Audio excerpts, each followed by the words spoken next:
Have you ever fermented coconut water with enzymes instead of probiotics and made vinegar instead, but you still drank it? Of course you haven't. That's why I'm the health guru, not you. I'm going to help 5 people right now if you don't mind. Let's make babies. Let's make babies. So if you ever have a question, post it on down below, and if it's interesting, or I know the answer, or it sparks a debate, then I might just do that. I'm open. Do you work out while on your dry fast? Very impressive movements, by the way. Why, thank you. They're monkey movements. No, I don't. That's my rest day. But I'm not inactive. I go. I walk. I'll make videos. Mostly it's just walking. I want to walk. Like, you're supposed to be moving. You're pretending you're breatharian. So it's like, okay, I'm just going to do this. I'm living. I'm not eating today, but I'm still eating nourishment from God. So it's like you're living. I'm just careful not to push it too far. That's my rest day. But if I end up doing 2 dry fasts a week, one of those is going to be a workout day, and I will do it, and I have done it. So it's like, I don't know, eventually you get your protein in there another day. Like, there's a lot of people who think you have to eat a bunch of protein immediately after you work out, and it's not even close to true. I've never done that, and I've gained a ton of strength, too much strength.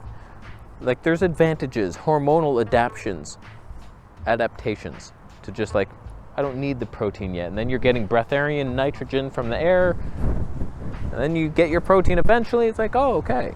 Yeah, the air was enough, but we'll take it. VP, what's your opinion on how Paul Saladino likes fruit, juice, and honey? Probably old news to you, but just discovering him and the fact that I have same exact problems as he did on carnivore, get electrolyte and hydration issues, my dry mouth cramps, and more. Could guess inorganic minerals in my water, don't want to, laugh out loud. Body screams for sugar, snap and drink apple juice, tastes like nectar of the gods, solves all above problems, but I just want to be healthy. I only get the relief from symptoms, chronic headaches, on carnivore only. F my life. Oh, I am with you. The wind almost blew my camera over, my goodness. In my opinion, Paul Saladino's diet is the worst of all worlds. You could not develop a more aging diet or least healthy. Like, the amount of sugar, and he mixes it with the fatty meat. It's super high protein and super high sugar, both of the things that you want to eliminate for optimal, perfect, steady ketosis health. You want to get into the fat burning. So like, he was always way too high on the protein, in my opinion.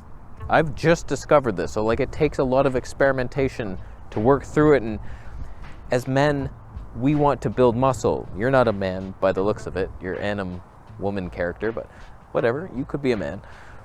Men get trapped and we think, okay, I want to build muscle. I'm a meaty man here. I'm going to get all this protein, bro. And yeah, it works for building muscle. You get a lot of strength, but how important is that in your daily life? Like, I'm very strong. There's nothing I would ever do in a day where I'm like, I'm not strong enough for that. Damn it. Like, kids are having fun in life. They're not Herculean. So it's like, too much protein. It's just a stress on the kidneys, and all these electrolyte issues, I think, stem from that. Right? My Lord, we're onto something. It's just higher fat is the way, and in my opinion, eventually, maybe I can transition towards more plant fats, and we're seeing how that goes, but no rush for me on that one. Your issues could be similar to mine. It's just too much protein or too much sugar. That's what my last video was about. So it's like, try it. Just super high fat. It's kind of gross, but it kind of works. And when it comes to electrolytes, I'm still not sure where I stand on it. I want to avoid salt, but I feel like I might need some. So I've lowered it drastically, and I'm open to having some sometimes. So it's like, that's where I am. I'm not in the, you need so much salt on the carnivore diet. Just make sure to add it to your water and then to your meat, and it has to be so salty. I think there's only like a few genetic cases that like cannot hold salt, and then they need to just dump it back in there. I doubt it. It seems more like a poison to me. I don't know. It's a stimulant. It's very delicious, and it could kill you if you eat too much. So it's like, I don't know, man. Avoid that salt. Hi there, I have a question for you. When you mention 1 day of dry fasting, do you mean from sunrise to sunset, 24-hour period? As I'm deciding which fast to do next, having done one in a month, dry fasting from sunrise to sunset, which was great, but I'm also under the impression that water fasting could be more beneficial in terms of clearing the toxins out thanks to the water. What are your thoughts on that? You're wrong. So what I do, Saturday afternoon is my last meal. I'm done at like 2:30 p.m. After that, I'm fasting, but I will have some water if I'm thirsty later on. I usually do. So say like up to 9 p.m. I'm drinking some water, and then I go to bed. That's when my water or my dry fast starts, at 9 p.m. that night. And then I sleep all day. By the time I've woken up, it's like we're almost 12 hours into a dry fast. Then I dry fast that entire day, go to sleep, wake up, and then I start hydrating in the morning of the Monday. So it's like, it ends up being roughly 36 hours of dry. And the last one was the easiest I've ever done. This high fat and just low salt, super hydrated and energized. And once you're into fat burning mode, it's like, you're not hungry and you have energy. You have body fat, you have energy. So I've always found that the easiest. You get a little head start because you're stopping at nighttime, and then your entire sleep is dry, and then hopefully you feel pretty hydrated in the morning. If you're dying of thirst, that's probably your mistake from the day before. You ate something off, too much salt, too much fiber. Wait, you're eating fiber? But I've been doing that every Sunday for maybe 3 months now, not skipped one day. And it's like, boom, easy, sustainable, and I'm maintaining my weight. Everything is good from it. When it comes to dry versus water fasting, I prefer the dry because it's 3 times more powerful. You burn 3 times more fat. I just like the idea on paper that I dry fast one day, that means 3 days of water. So my 36 hours turns into 90, 112 or something. It's like a lot. So you're speeding and fast tracking your way towards health. And we burn up the toxins internally, apparently, and eventually you're gonna gather, and then the next day you drink some water and you're flushing things. But like, just burn it inside. I'm not a fan of water fasting. Like, you lose more muscle immediately. It takes longer to get into ketosis, especially if you're eating carbs. And then you start water fasting, it's gonna take you a couple days just to turn off the, let's turn all my muscle into sugar mode. So it's like, relax on that one. And dry fasting is just, I see no reason to do water fasting. If you could do like an 8-day dry fast or something, it's like, boom, 24-day water fast complete in much less time with much less muscle loss. And it's just like more powerful. But do your own research on it. I know some people seem to die when they do it, and it's okay, that's on you. Go look, is that a risk I'm willing to take? It seems when you do it right, there's no death possible. It's just like a lot of the people who are dying from dry fasting have been vegans, and they're like inhaling that silica crap, diatomaceous earth. Like, that's how Robert Lockhart died. He inhaled that stuff. You can't do that. Not on purpose, but like, it happened, and it's like, oh my God, and he has a lung infection, and then he tried to dry fast to heal it, and it's like, obviously that didn't work. Doesn't mean dry fasting's bad, but like, a lot of these detoxing raw vegans are like, I dry fasted too, on top of a very deficient diet. So it's like, dry fasting depletes you, but then if you're meeting up after with meat, then like, you're healthy. So it's like, I'm not dying, I'm not wasting away. I could probably add a second day, and I don't want to. I moved. You were getting bored of the scene, even though it was a beautiful broken tree that will not be with us much longer. By the looks of it, lightning probably hit it. That thing's gonna be gone. Then what? You're gonna miss it. Didn't you once show step by step that you healed your baldness on a vegan high fruit diet? Does that mean we'll see your hair gradually fall out again on carny diet? Wow, the clickbaity question. So I just made a video on hair loss explaining everything. All I can say is when I went vegan, my hair stopped falling out. But eventually, when you go super vegan and you do a juice fast, all your hair falls out again, like it did on mine. It just like, it looked like I had just taken radiation or something, like I did chemotherapy. I was like, holy shit, that is thin, that is bad.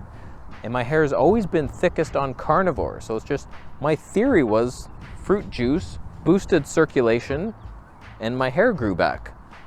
but like it wasn't as thick as it was on carnivore, which doesn't boost circulation at all. It slodges up your blood, if anything.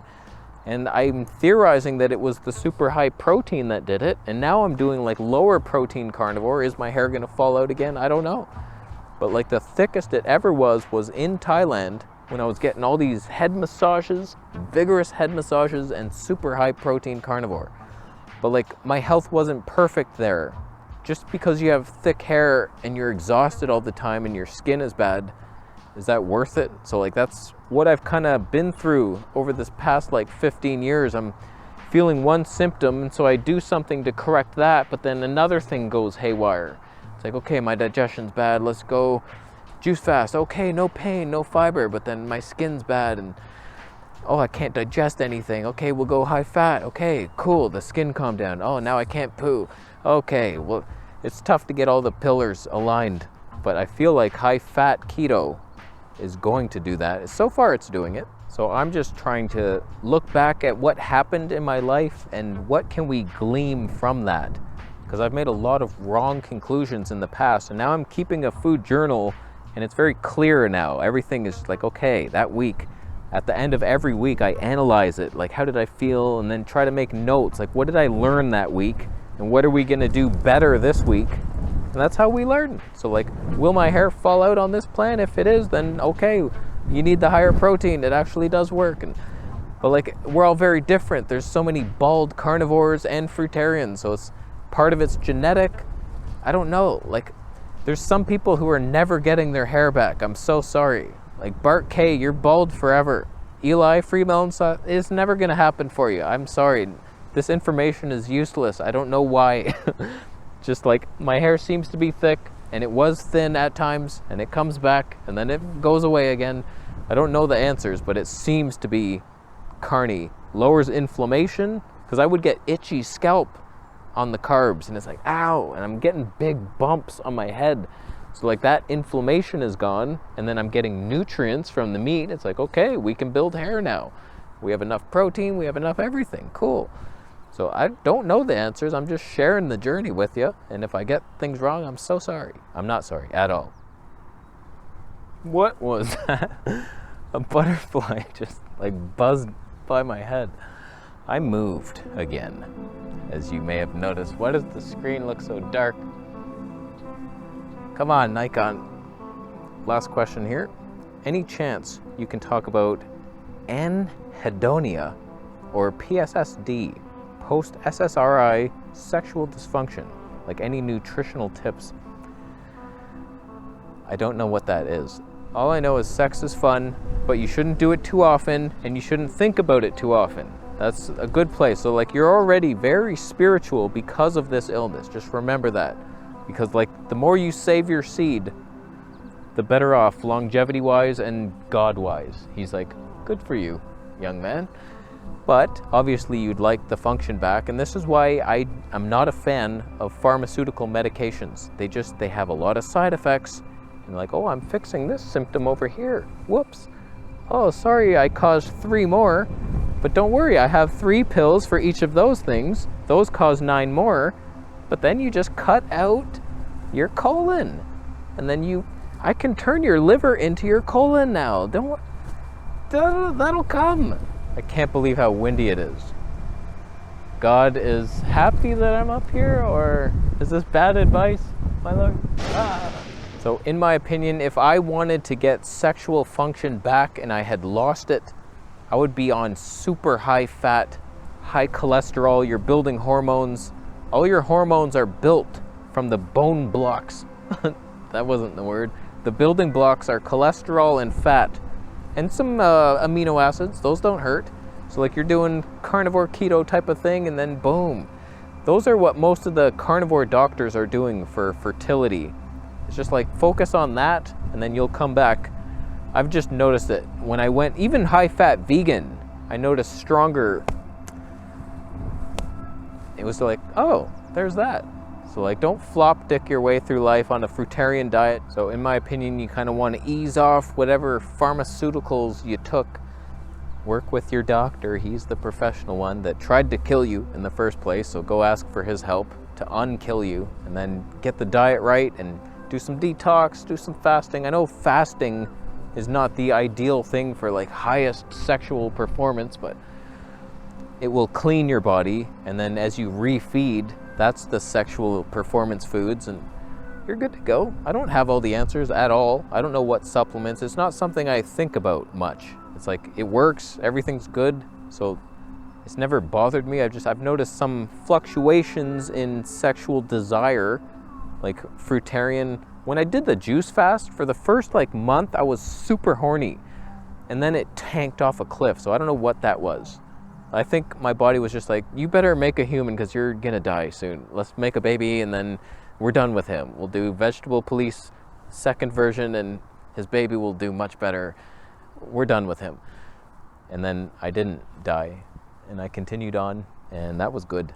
That was a good time. So I was bound to help one of you. And I would thumb it up if I was you. It's good times thumbing it up.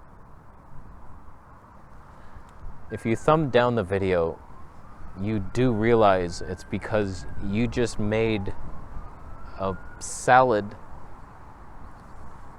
with mustard as the base, the largest part. It's more of a soup.